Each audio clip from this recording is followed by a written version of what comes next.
Big Boss Malayalam season 6 live അപ്ഡേറ്റ്സിലേക്ക് പോകാം. അങ്ങനെ ഇന്നത്തെ മോർണിംഗ് ആക്ടിവിറ്റി എന്ന് പറയുന്നത് ക്യാമറ സ്പേസിന് വേണ്ടി ഡ്രാമ കാണിക്കുന്നത് ആരാണ്? എല്ലാ കണ്ടസ്റ്റൻസിനും അവരുടേതായിട്ടുള്ള അഭിപ്രായങ്ങൾ പറയാം. അങ്ങനെ നമ്മുടെ ഗബ്രി വന്ന് നിന്നിട്ട് പറയുന്ന പേരാണ് ഒന്ന് ജാൻമണി, രണ്ടാമത്തത് നമ്മുടെ ശ്രീതു കൃഷ്ണൻ, മൂന്നാമതായിട്ട് ജിൻഡോനെ പറ്റി പറയുന്നത് ജിൻഡോ കോമാളിത്തരമാണ് കാണിക്കുന്നത്. ബിഗ് ബോസിന്റെ ക്യാമറ സ്പേസിന് വേണ്ടിയിട്ട് കോമാളിത്തരം കാണിക്കുന്ന ഒരു കോമാളിയാണ് ജിൻഡോ എന്നുള്ള രീതിയിലാണ് ഗബ്രി സംസാരിച്ചത്. പിന്നീട് ശ്രീതു കൃഷ്ണനെ പറ്റി പറയുന്നത് അവരുടെ ഡ്രസ്സിങ്ങും അതുപോലെ തന്നെ മേക്കപ്പ് ഇട്ട് പുട്ടിയിട്ട് നടക്കുന്നത് എന്താണ് ക്യാമറയുടെ അറ്റൻഷൻ കിട്ടാൻ വേണ്ടിയാണ് ശ്രീതു ഇത്തരത്തിൽ ചെയ്യുന്നതെന്നാണ് ഗബ്രി പറഞ്ഞിരിക്കുന്നത്. ദെൻ മൂന്നാമതായിട്ട് പറയുന്നത് നമ്മുടെ ജാൻമണിയെ പറ്റിയാണ്. ജാൻമണി ഒരു പക്ക ഫേക്ക് കണ്ടസ്റ്റന്റ് ആണെന്നുള്ള കാര്യം, ഒരാളുടെ അടുത്ത് ഒരു കാര്യം പറഞ്ഞു കഴിഞ്ഞാൽ നേരെ അപ്പുറത്ത് പോയിട്ട് വേറെ കാര്യം പറയുന്ന ഒരു പക്ക ഫേക്ക് കണ്ടസ്റ്റന്റ് ആണെന്നുള്ള രീതിയിലാണ് നമ്മുടെ ഗബ്രി ജാൻമണിയെ പറ്റി സംസാരിച്ചത്. ദെൻ അതിനുശേഷം നമ്മുടെ മോർണിംഗ് ആക്ടിവിറ്റി കഴിഞ്ഞതിന് ശേഷം ജാൻമണി അവിടെ കാണിച്ചു കൂട്ടിയ ചില കാര്യങ്ങളുണ്ട്.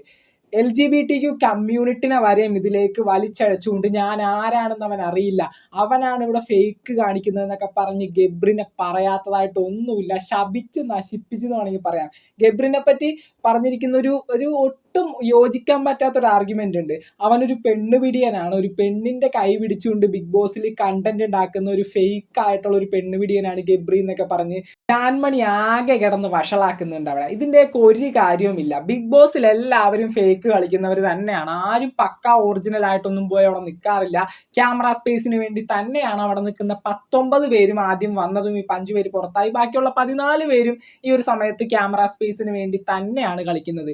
അതിപ്പോ ഒരു ആക്ടിവിറ്റി രൂപത്തിൽ ബിഗ് ബോസ് പറയാൻ പറഞ്ഞ സമയത്ത് ഗബ്രി തൻ്റെതായിട്ടുള്ള അഭിപ്രായം പറഞ്ഞതേ ഉള്ളൂ. അല്ലാതെ LGBTQ കമ്മ്യൂണിറ്റിനെ വിളിച്ച് ഇതിനകത്ത് ഇടേണ്ടതും അവൻ പുറത്തിറങ്ങി അവനെ ഞാൻ ജീവിക്കാൻ സമ്മതിക്കില്ല, ഞാൻ ആരാണെന്ന് അവൻ അറിയില്ല, തൻ്റെ ചിലപ്പോൾ ജാൻമണി ആ കമ്മ്യൂണിറ്റിയിൽ ഏതെങ്കിലും ഒരു ഉന്നത സ്ഥാനത്തിരിക്കുന്ന വ്യക്തിയായിരിക്കാം, ഞാൻ ആരാണെന്ന് അവൻ അറിയില്ല എന്നൊക്കെ പറഞ്ഞിട്ട് അവനെ ഞാൻ ജീവിക്കാൻ സമ്മതിക്കില്ല.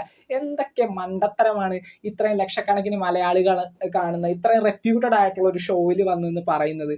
വളരെ മോശം. ജാൻമണിയെ പറ്റി എന്താണ്, ജാൻമണി അധികം കോണ്ടന്റുകളൊന്നും ബിഗ് ബോസിൽ ഉണ്ടാക്കിയിട്ടില്ലെങ്കിലും മാന്യത ഉള്ളൊരു വ്യക്തിയാണെന്നാണ് വിചാരിച്ചിരുന്നത്. പക്ഷെ ഇതോടെ അത് പോയി. ഒരുമാതിരി ചന്ത പിള്ളേര് കിടന്ന് വായിട്ടലക്കുന്നത് പോലെ ഒരുമാതിരി ഒന്നും മനസ്സിലാവാത്ത രീതിയിൽ ഇങ്ങനെ വിളിച്ചു പറയാം. വായയിൽ തോന്നിയത് കോതയ്ക്ക് വാട്ടുന്നു, അങ്ങനെ ഒരു പഴഞ്ചൊല്ലില്ലേ, ആ ഒരു മോഡൽ ഒരു സംഭവം.